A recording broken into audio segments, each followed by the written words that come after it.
Hello, everyone, and welcome to the TOROSIETE Museum of Contemporary Art. I'm Keith Tomlin, and I'm here today with Kathryn Wingate. We are going to chat with Kathryn. We're going to go through her exhibition, and we're going to explore the works that are part of this exhibition, learn a little bit more about the works. And we have, lucky enough, I'm here in Charlottesville, Virginia with Kathryn, so we can be in person for this event, and we can also show you some of the pieces in person that are here behind us. So thank you for watching. And let me start off by mentioning that the TOROSIETE Museum of Contemporary Art is an online fine art contemporary art museum. We create 3D virtual exhibitions of our artists' works. We have artists all over the world. And you can go onto our website at torosiete.museum and you can access the exhibitions from any device at any time. You can navigate through the exhibitions. We have a lot of works that are for sale as well from these artists. And we also, for many of the artists, including Kathryn here, we have fine art prints available for these works to purchase in our museum gallery store. So let me start off by showing you how to access the exhibition from our website, and then we'll come back and start chatting with Kathryn. So I'm going to take us into the website now. And here you'll see from the main screen we have an overview of all the exhibitions that are currently live in the museum. But we can also access them directly. In this case, Kathryn's exhibition, you can find Kathryn at kathryn.torosiete.museum, but you can also find her on the museum by navigating through the prompts. So we're going to go into Kathryn's page, and you'll find that she has a artist statement, a little introduction to Kathryn and her work, and we'll get back to that in a minute because I want to talk to Kathryn about that. But I just want to show you how to get into the actual exhibition. The exhibition will load in the middle here in the screen, and you can do a guided tour of the exhibition where it will step you through work by work, or you can just enter the exhibition and go there freely on your own. You can also maximize the screen so that you can get a full view of what you're navigating through.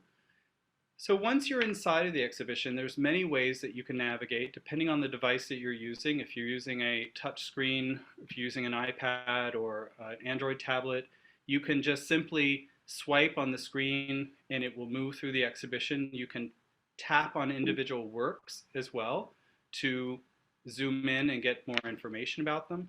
You can also use the arrow keys on the keyboard. You can also use this onboard control that lets you navigate through the exhibition, turning left and right and going forward.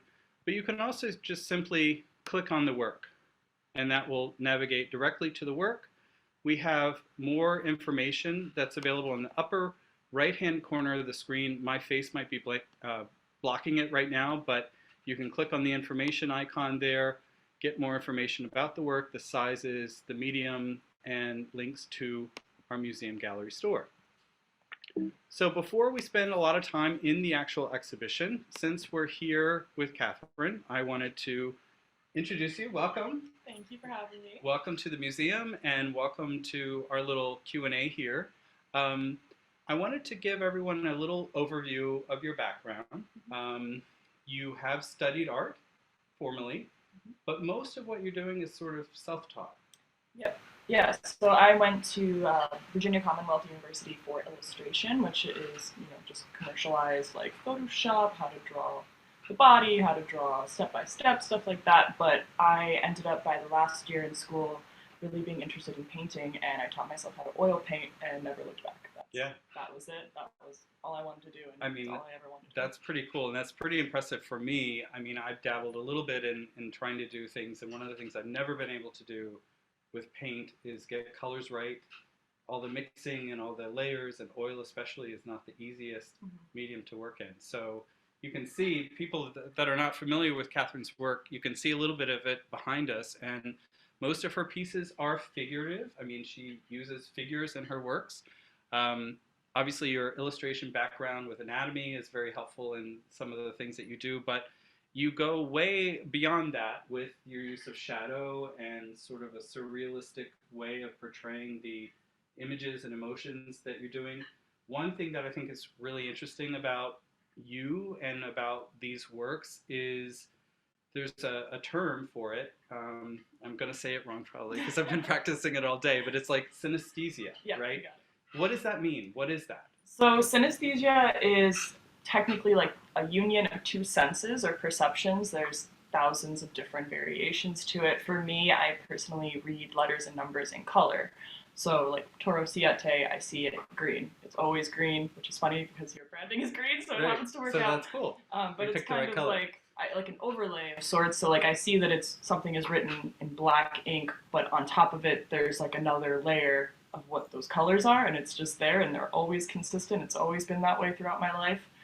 So that is my experience with synesthesia, but there's many Wow. ways. So yeah, I mean, I know that there's other combinations of that. People see shapes or see other things, and one of the things that is evident in your work, and maybe this is the way that you see a feeling that you're trying to portray in a particular piece, but you use a lot of lines, a lot of vibrations, or movement directly by the way that you paint outlines around them. And I guess, is that a way of sort of combining that, or Yeah, a little bit. I think just thinking about synesthesia and how it's this kind of complex layering of different perceptions, I think that inspires a lot of these complex feelings that I often don't know how to put into words, but I can visually understand. So, like, these unseen layers of perception that are layered on top of other things. So, like, being physical and not being physical, falling out of the body, finite space that you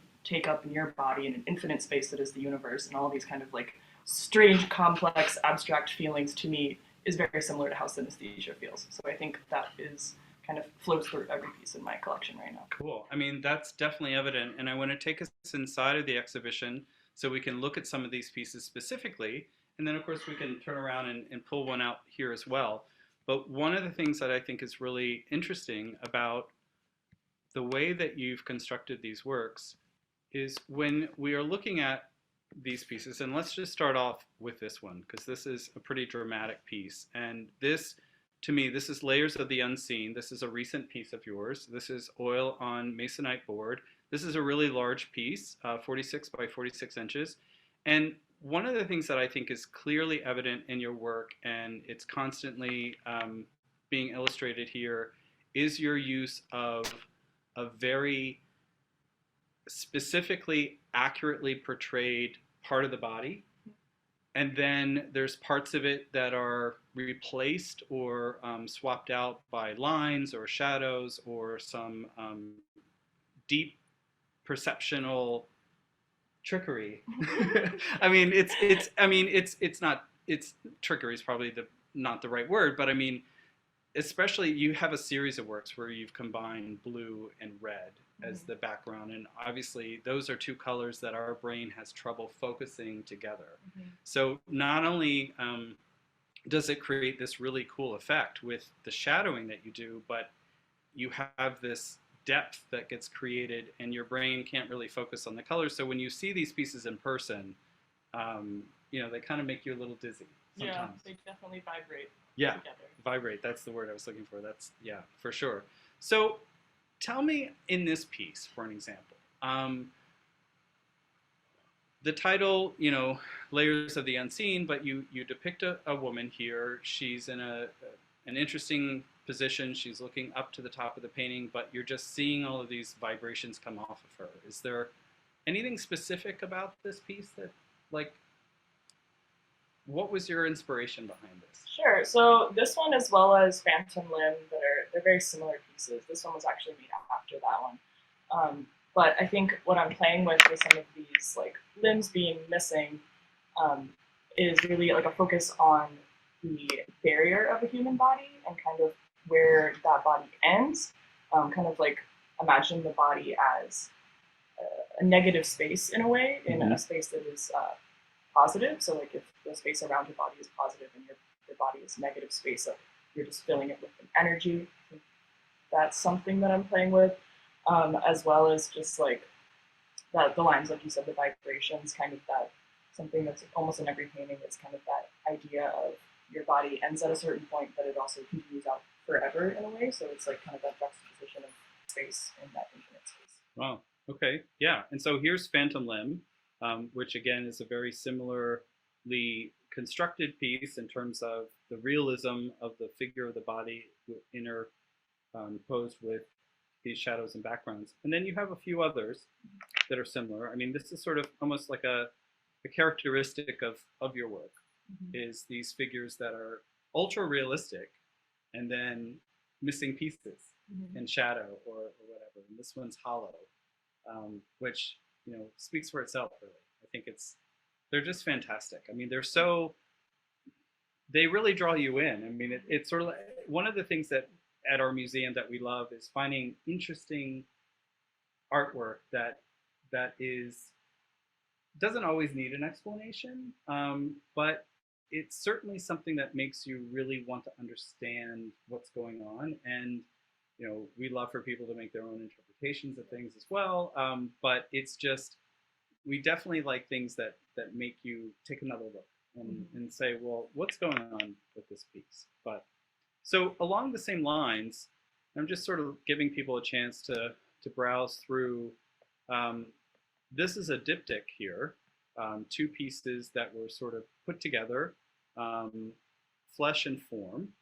And again, this is exploring, this is another good example of how, of course, you've created these figurative works, but also how you're playing with light and shadow. Like you have another piece I'll look at in a minute that's behind us, where even when they're, you know, monochromatic, if that's the right term, they are showing a mood. I mean, so is there something you want to share about these two pieces? Well, these are kind of just playing with that like duality of the physical form and then kind of the unphysical form in a sense. So that's kind of what these two depict. Right. I'm interested a lot in anatomy, I think, because I find having a physical body to be like surreal and kind of horrifying, but in a beautiful way. So I think a lot of times when I'm focusing so heavily on, you know, like the minute little details of the body, it's just because I'm hyperfixating on like how I can play with those uncomfortable feelings and kind of process them through understanding the body and understanding what it means to be inside of one, occupy one, and animate one. If that makes sense. Yeah, certainly. I mean, and you know, another example of clearly your interest in anatomy. You have this one, it's Stasis, which is two figures of the same person. They're obviously vibrating in and out of each other, and one is a very real depiction of, you know, the face, the human form, and then you have sort of created the nervous system. So that's exactly what you were just describing, how our body is almost like this surrealistic version of what our true self is. So there's a lot of works in this exhibition that, again, focus on versions of ourselves or aspects of ourselves or vibrations of ourselves. It's like you have this combination of creating the physical form of the body, but what your paintings for me really are about is everything else that's going on. It's not just the figure, and it's what they're experiencing or what they're sharing.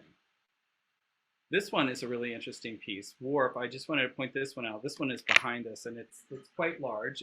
It's 5.5 feet, and it's actually shaped this way. So it's not like a white canvas around it. So if we can like look back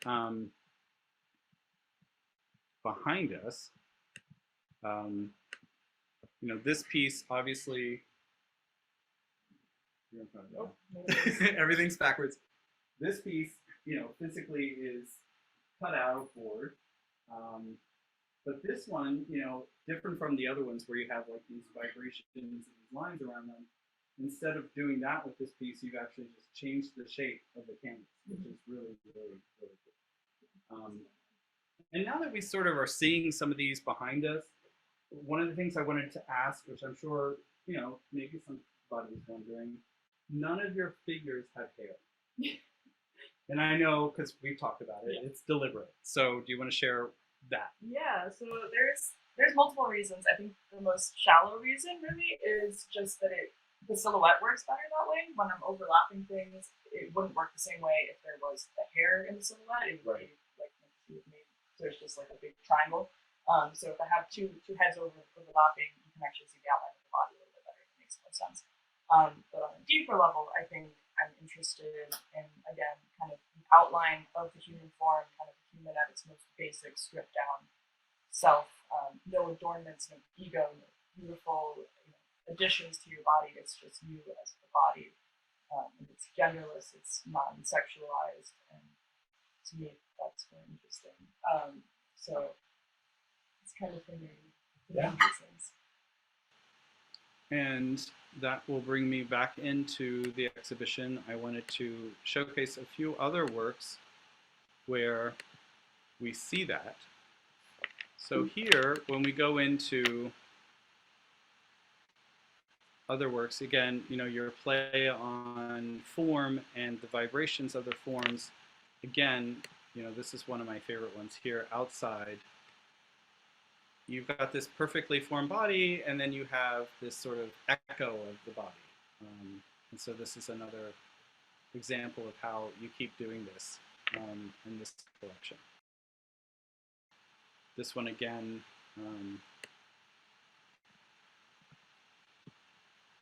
the other thing, back when we were talking about flesh and form, this one, barrier, which is also behind us, we can pull it out. But again, you're doing like this, even without the use of color, and you're, actually creating the images with flesh-colored pigment. I mean, you're still pulling out the form of the body using this.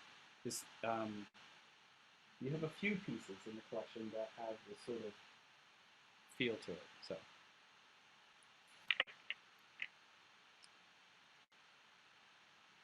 Going back to the anatomy, just like we saw with the other one, I wanted to, this is probably the most recent piece in the collection, I think. In two. Again, where you've literally split the body in two.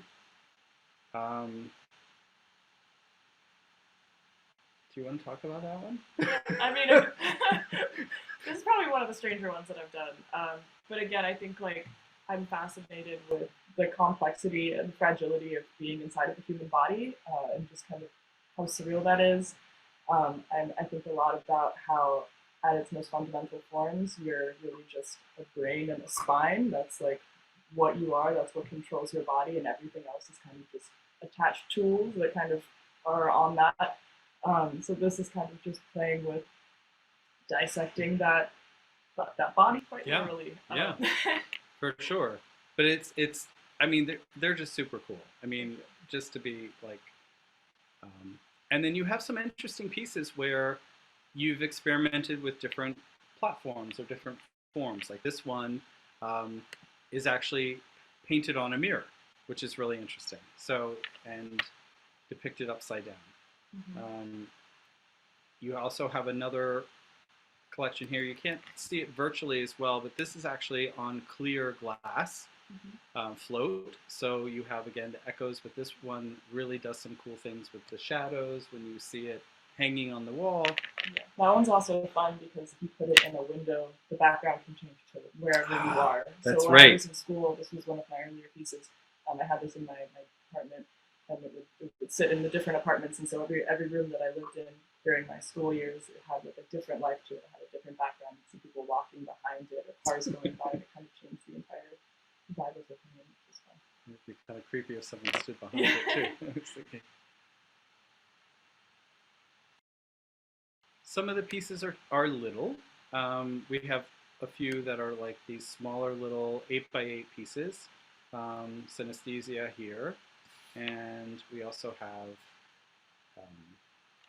oops, trying to catch this one, Paresthesia. And there's a few other works that you have in progress that are not part of this exhibition, but that's also kind of fun because you have things in different sizes. Yeah, sometimes it's nice to be able to just like put something out very quickly, whereas like some of the bigger ones take a very long time, and if I just have an idea like I need to get out, it's easy to do it. Right. Yeah. And like you said, some of these are very large scale works, some of them are much smaller. I'll just sort of show, again, behind us sort of the scale of some of these pieces, and there's another one behind us that is not finished that you're working on that will soon be added to the exhibition. You can see a little peek here again with the, oh, you can't see it because I'm off camera. Okay, thank you. So there's back behind that one. Right. So, you know, there's more to come, and we have a lot of space in our museum to include all these other cool works that you're doing. Yeah. So I just wanted everyone to have a little introduction to you and to meet you. We're going to be doing a lot more videos where we talk about specific pieces and talk about what's going on in each of the works, but we just wanted everyone to have an introduction to the exhibition, to meet Kathryn, and to get a quick peek at how to access the exhibition. Again, you can visit our museum, click on the links to visit Kathryn's exhibition. You can also get to her space directly by going to kathryn.torosiete.museum. You can access, she has many of these are already sold, but we do have a few left in the exhibition that are available for sale, but we also have some limited edition fine art prints available of her works that are hand signed. They're, I should have brought one with me today, but they are printed on very, very heavy weight paper. They're amazing quality, amazing resolution, and there's only a limited edition of each one that will ever be produced at that size. So check those out in our museum gallery store. And be sure to keep checking back at the exhibition. We're going to be adding more works as you create them to the exhibition. And we're going to be doing more videos and talking about the individual pieces and all sorts of fun stuff. So thank you guys for watching, and check us out on Instagram at TOROSIETE, and you are at Kathryn_Wingate on Instagram. So thanks for watching, and you guys have a safe evening.